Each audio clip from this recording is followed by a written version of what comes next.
Feeding and cleaning routine, I actually get asked a lot. Feeding, I feed Victor's Professional. I've fed a lot of foods, but Victor's Professional for me, I like the stools. It doesn't smell too bad. It's very little on the stools. Overall, great food for adults. Now, puppies, completely different. I feed Royal Canine medium puppy chow. I've noticed their coats are really good. They absolutely love the food. They don't have allergic reactions to it. I don't remember the last time I got an allergic reaction on a puppy to that food. As far as cleaning, I mean, bro, clean it every single day. Clean twice a day.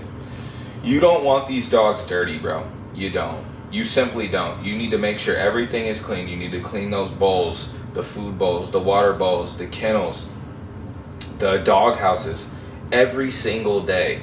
You should disinfect once a week, once every 2 weeks. You should disinfect. I know that's annoying. We're all dog breeders. I don't need to sit here and cap like I'm disinfecting all the time. No, but you need to. It's good for your dogs, bro. Make sure you have proper drainage.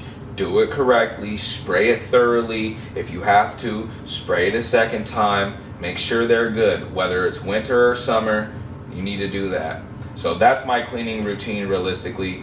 It's 1, maybe 2 times a day. That's inside dogs and outside dogs. I make sure that everything is clean. And I have yet to have a complaint for a customer that comes here and says that it's dirty. I would hope somebody would say something, and I don't get that. So, this game is art for me. It's a sense of relaxation at times when you take the business out of it and you take all the social media bullshit out of it. It's me showing how I can build something almost as a sculpture, like a sculpture, but with genetics. I stay motivated strictly from that. I love bullies. I love dogs, but I love bullies, bro. Bullies motivate me. I could say that I don't want to do it anymore, and a dog pops out, whether I produce it or not, that makes me want to stay in. The motivation comes from the dogs. Like, the money and all the bullshit means zero. When it comes to these dogs, that's what keeps me motivated. And I love that about bullies, and I've said this many times. I think exotic bullies are in prototype mode. They're not finished. They're never gonna be finished. Ever. That's the beauty of these dogs. They're not finished. When you're breeding exotic bullies, it's an everyday thing. You can find something you're gonna add to it and change, or something you like. You see a dog that you might not even own that's beautiful in every way that you wanna add to your yard. That's motivation to me. Period. That motivates me in every aspect of this. This is art, bro. It truly is art. And if you don't think that it's art, I think you're confused in a nutshell of what this game truly is. And that's cool. Everybody has their own vision, but I'm an artist. Period. And these dogs are a representation of how you like to do art. Look around. These dogs are very much like art. Art is in the eyes of the beholder, right? I might like something you don't. I might like an art piece you think sucks. And that's dogs. Dogs are art, bro. They're a form of it. You just use them genetically, which in my opinion is super intelligent. It shows real creation. To be able to build something with pure genetics, and you can nitpick down to every aspect of each dog that you see every day with no problem at all, that's art to me, bro. And that's what keeps me motivated every single day, is these dogs. I've collaborated with quite a lot of people, actually. Like, if you're talking about the people that I dreamt of collaborating with, I already did it. I've collaborated with all of them. The new guys coming in, there's a few. You know, some of them I've already done it with, but I have my eyes on some people that I think understand the game. Like Westmont, I gotta give a shout out to you, bro. You get dogs. You do. 30 Rich, I gotta give him an absolute shout out. Bro knows what he's doing. I've collaborated with him already, but I gotta give him that shout out. Tap Family, the dudes, entire yard. This is coming from someone who would literally tell you your yard sucks. His entire yard is fire. Off the top of my head, that's who I have my eyes on the most in the newer breeders coming up, period. And then overall collaborations, I'd like to make this worldwide in a general sense, where it's not just dog breeders. I'd like to collaborate with people that are not in the dog game at all, not even remotely.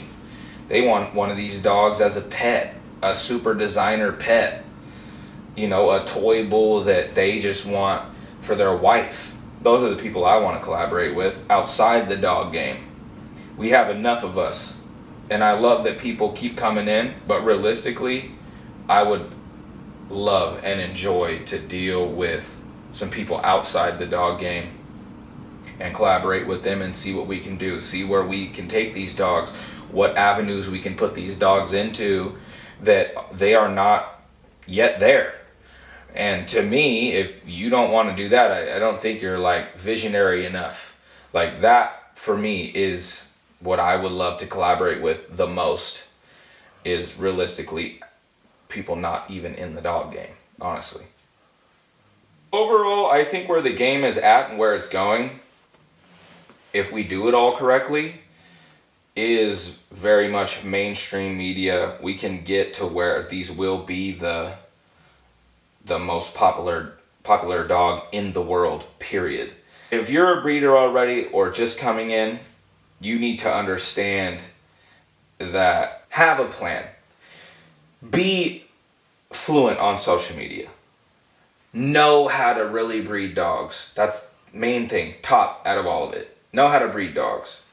Have a vision that the next man besides you can't steer you from.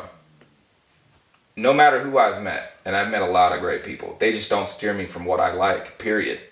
That's the whole point. That's why everybody who is a supporter of Importedbullies or who has done business with me and repeated business with me keeps doing business with me, because I don't let people steer me from my vision personally. You need to have a vision, very fluent on social media. You need to understand where the game is going, not where it's at. Listen to that one again and roll that clip back. You need to understand where the game is going and not where it's at. Purely.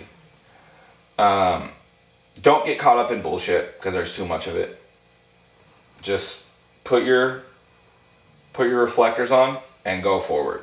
Have a vision and hit that. Pay no mind to everything else going on and all the bullshit. Trust me, there's a lot of it, and it'll try and tie you in. Just don't let it happen. It happens to everybody.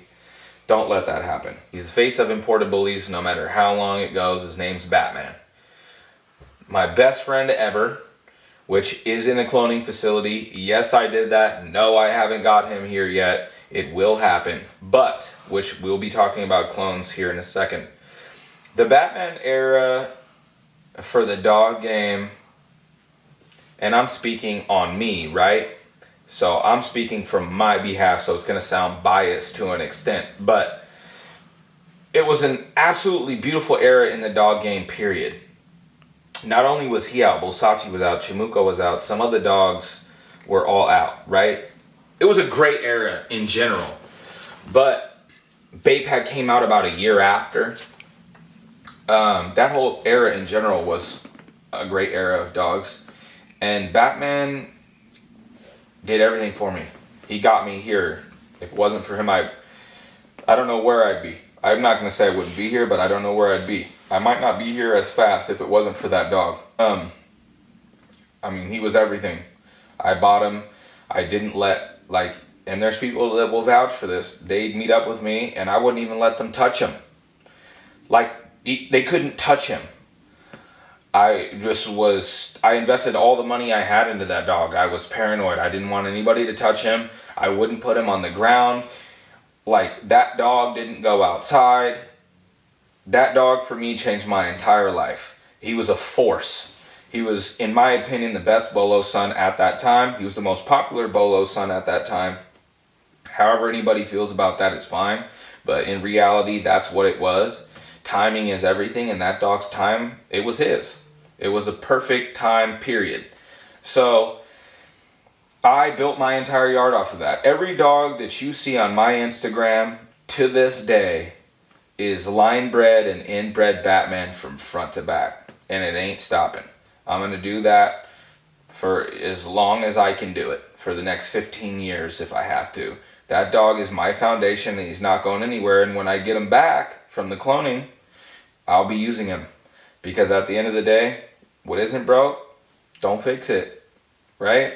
So I've tweaked it and made it a little better through time. But at the end of the day, that dog's foundation is different. Shout out to George again. Bro produced them. That blood it's legendary. And I knew what to do with it. I knew how to use it. And I knew how to make it my own. And I did. I branded him. And I used him to become the breeder that I knew I could be. And he's what got me there. Females will build your yard. Males will make you famous. And Batman era made me famous as fuck in the dog game. And I love him for it. So I used that to build my yard, which then got me Mascot, arguably probably the best Batman son ever, which was off of a Miyagi daughter, beautiful Miyagi daughter. That dog made Lift, which I then cloned.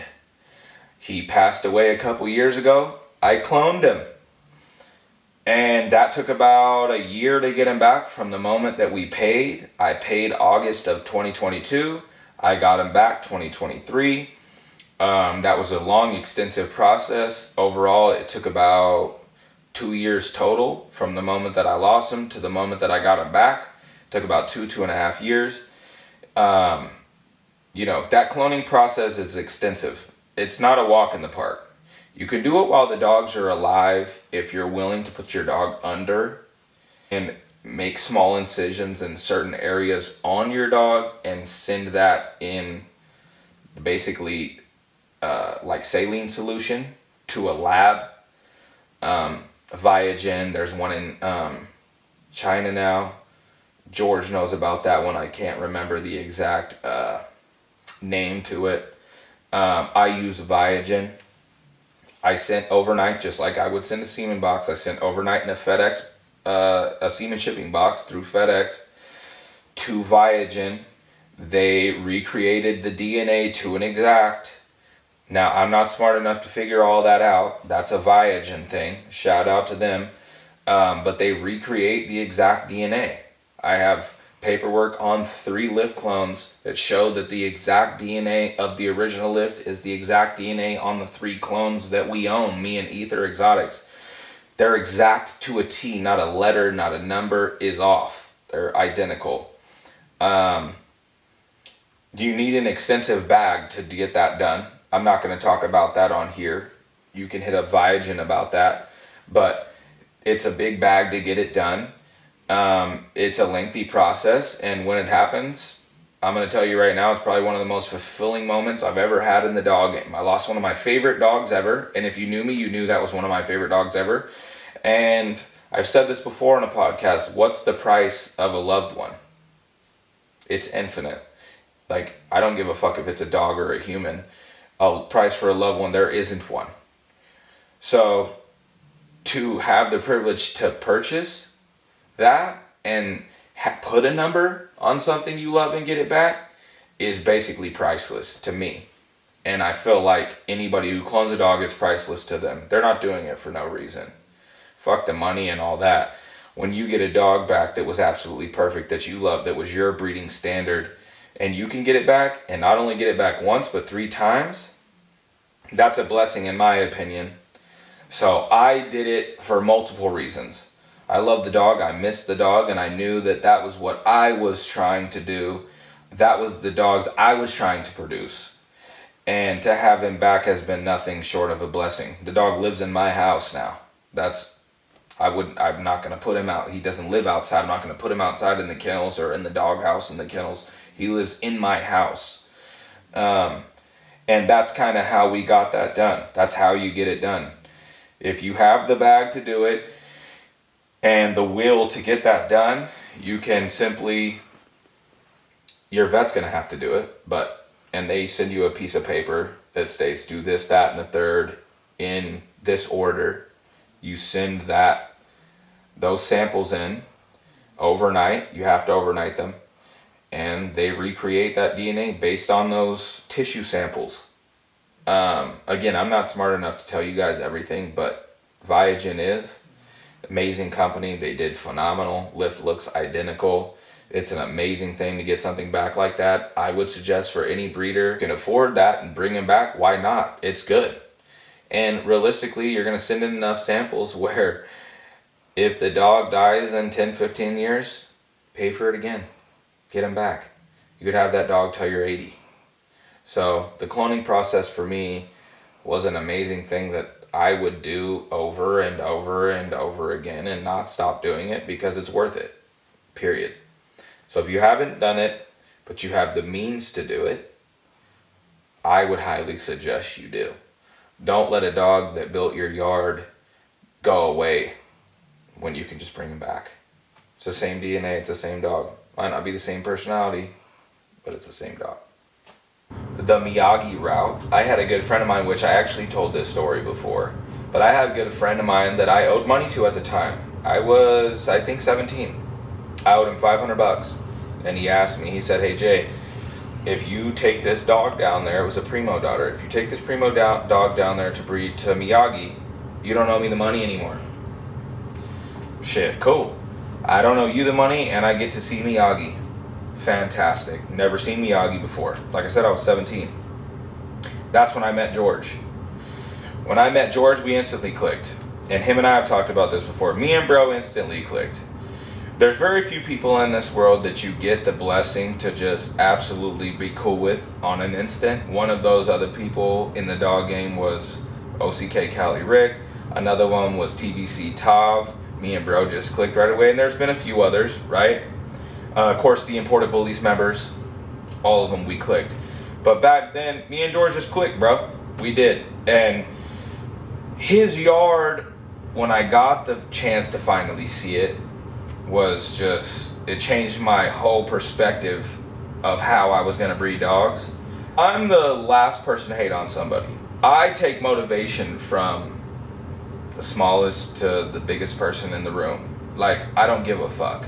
Everybody's equal to me, and you could equally show me some tight ass shit. George, not only was he super popping at the time, as he is now, but he showed me something I had never seen before. A consistent yard of real bulls. Real bulls. Not just males, not just females, not just puppies, but a mixture of it all. Where I could walk around and be like, I like that one, I like that one, I like that one, consistently throughout the whole fucking time that I was at his house. Bro showed me nothing but love, and I can respect, I reciprocate energy. If you're a piece of shit to me, I'll be a piece of shit. If you're a great person to me, I'm going to be a great person. If you show me love, I show you love. It's very simple. Bro showed me nothing but respect. Period. So I showed the same. And his yard, bro, is unfucking believable. To this day, his yard is unbelievable. And I've said that to a lot of people off this camera recently. Bro's yard is crazy. Him and I have this sense of, and we talked about this on the live that we did last year, we have this sense of our styles are similar. We want this perfectionist style of a bull. What we think is perfection, and you can't get perfect, right? But what we think is perfection. We have that style and have always had that style together, and that mindset of like, oh, this is what we fuck with. So that's why I've always fucked with him. And if you really notice, I've steered away a couple times, like with the sensei shit and the pimpy shit, and it's because I really like the style that Pimpy was throwing and the way he looked, and I really like Sensei and what he does, and I respect Konglan. So when I can add it all into one, as I have, and then take my swag on it, which, again, I built it all off this dog, Batman. If I can put it all in one, everything that I liked and put it in one, that's what I did. I admire these breeders even as a breeder where I'm at because of pure respect. Out of, you know, Kong and George have killed, absolutely killed. They both know how to produce a real quality dog. They understand what a quality dog is, and we have that same mental frame of this is what a dog should look like. To this day, those things are very similar with us, and I can respect a breeder all day for not even just being a stand-up dude, but the way you fucking breed dogs. When it comes to these dogs, you can respect the fuck out of a nice dog, period. No matter who owns it, you can respect the fuck out of a nice dog. And when I happen to get the blessing of being really cool with all these guys over years of time, I respect the shit out of them as friends and colleagues and competitors. We're all competitors, bro. We're here to do something. I can respect you though, and I fuck with you. And it's mutual on both ends, which is why we've all fucked with each other for so long, because we have this ability to know this is what a quality dog truly is, and we can do it over and over again. So when you have that, you're naturally just going to be bros anyway, because you have the same style and the same swag that you want to put on these dogs, and you can respect each other in a business sense and a friendship sense and a producing, more than anything, a producing dogs overall sense, you know? So I can always fuck with somebody that can do that, no matter what. If you're newer, older, in between, if you can produce a dog, I respect the shit out of you. If you can keep doing it and doing it and doing it, everybody should respect you, realistically. Even if they don't like you, they should love you and respect you, because, man, you can produce the fuck out of a dog. Shout out to Who Let the Bulls Out TV. This is Imported Bullies. Bro came all the way out here from Vegas to Northern California, flew out, we knocked this shit out. I appreciate you, bro. Thank you so much for this interview. Everyone go check him out on YouTube, Instagram, whatever you got, go check him out. Let's go.